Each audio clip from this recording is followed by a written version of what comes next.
Big boss താരങ്ങളായ നൂറ, ആതിര എന്ന് പറയുന്ന രണ്ട് പെൺകുട്ടികളെ കുറിച്ചുള്ള ചർച്ചകളാണ് ഇപ്പോൾ യൂട്യൂബിൽ നടക്കുന്നത്. ഭയങ്കരമായ ചർച്ചകളാണ്. കുറച്ച് പേര് അവരെ അനുകൂലിച്ചും കുറച്ച് പേര് അവരെ അനുകൂലിക്കാതെയും അവരെ കുറ്റപ്പെടുത്തി അങ്ങനെയൊക്കെ ഭയങ്കരമായ ചർച്ചകൾ നടന്നുകൊണ്ടിരിക്കുകയാണ്. ചർച്ചയുടെ കാരണം എന്ന് വെച്ചാൽ ഒരു വീട്ടിൻ്റെ പാലുകാച്ചാണ്.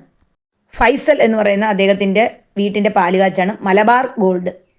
അദ്ദേഹത്തിൻ്റെ വീട്ടിലെ പാലുകാച്ച് അദ്ദേഹം ഒരു വീട് വെച്ചു. അങ്ങനെ ആ വീട്ടിൻ്റെ പാലുകാച്ചിനാണ് എല്ലാ ആളുകളെയും വിളിച്ചത്. നമ്മുടെ ബിഗ് ബോസ് താരങ്ങൾ മിക്ക ആളുകളുണ്ടായിരുന്നു. അനിമോളൊക്കെ ഉണ്ടായിരുന്നു.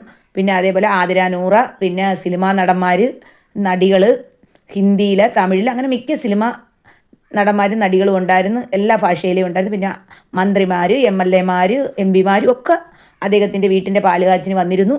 അങ്ങനെ അത് ആഘോഷപൂർവ്വമായിട്ടൊക്കെ നടന്നു. അതിന് ശേഷമാണ് ഈ പ്രശ്നം വരാൻ കാരണം. ഫൈസൽ അദ്ദേഹത്തിൻ്റെ ഫേസ്ബുക്കിൽ ഈ ഫോട്ടോകളൊക്കെ ഇട്ടതോടെ ചർച്ചയായി. വീട്ടിൽ അച്ഛനും അമ്മയും കയറ്റാത്ത ഈ പെൺകുട്ടികളെ നിങ്ങൾ എന്തു കൊണ്ട് കയറ്റി, ഇതിനെയൊക്കെ വീട്ടിൽ കയറ്റാൻ കൊള്ളാവോ എന്നും പറഞ്ഞ് അദ്ദേഹത്തിൻ്റെ ഫേസ്ബുക്കിന് താഴെ കമൻറ്റുകളുടെ ഘോഷയാത്രയായി.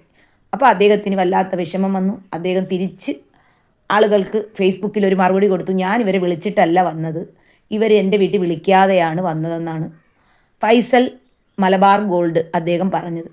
അത് വല്ലാത്ത മോശമായിപ്പോയി. അദ്ദേഹം വിളിക്കാതെ അദ്ദേഹത്തിൻ്റെ വീട്ടിൽ ആരെങ്കിലും വരുമോ?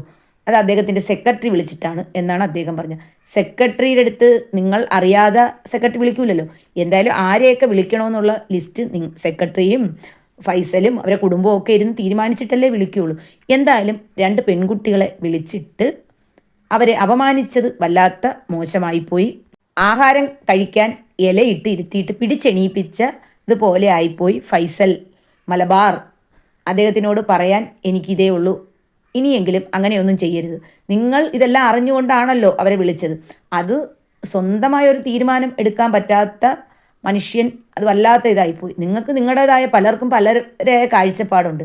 എൻ്റെ വീട്ടിൽ എനിക്കിഷ്ടമുണ്ടതുകൊണ്ട് ഞാൻ കയറ്റി എന്ന് പറയുന്നതിന് മറ്റുള്ളവരെ പേടിക്കേണ്ട ആവശ്യമൊന്നുമില്ല. അത് വേറൊരു കാര്യം. എന്തായാലും അത് വല്ലാത്തൊരു മോശമായിപ്പോയി. എനിക്ക് ഈ പെൺകുട്ടികളെ അത്ര വലിയ ഇഷ്ടമൊന്നുമല്ല, ഉള്ള സത്യം പറയാമല്ലോ.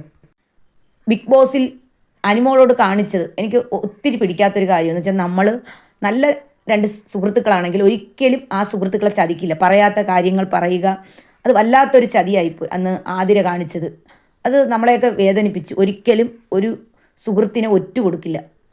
അത് നമ്മളെയൊക്കെ വേദനിപ്പിച്ചു, എന്നെ വേദനിപ്പിച്ചു. എനിക്കതിന് ശേഷം ഈ പെൺകുട്ടികളെ അത്ര ഇഷ്ടമല്ല, അടുപ്പിക്കാനേ കൊള്ളില്ലെന്നാണ് ഞാൻ എൻ്റെ മനസ്സിൽ കണ്ടതെന്ന് വെച്ചാൽ, സ്നേഹം കൊടുത്ത സ്നേഹം തിരിച്ചു കിട്ടും. ഇത് സ്നേഹിച്ച കൂട്ടുകാരിയെ തന്നെ ചതിച്ച രണ്ട് പെൺകുട്ടികളാണ് സ്വന്തം ലാഭത്തിന് വേണ്ടി. അതുകൊണ്ട് ഈ കുട്ടികളോട് എനിക്ക് അത്ര ഇതൊന്നുമില്ല. പക്ഷേ എന്നാലും രണ്ട് പെൺകുട്ടികൾ ആയിക്കോട്ടെ, രണ്ട് ആൺകുട്ടികളായിക്കോട്ടെ, അവരായാലും വിളിച്ച് വരുത്തിയിട്ട് അപമാനിക്കാൻ പാടില്ല. എന്തായാലും നിങ്ങളെ വീട്ടിൽ വിളിച്ചു വരുത്തി, എന്നിട്ട് ഞങ്ങൾ വിളിച്ചില്ല എന്ന് പറഞ്ഞത് മോശമായി.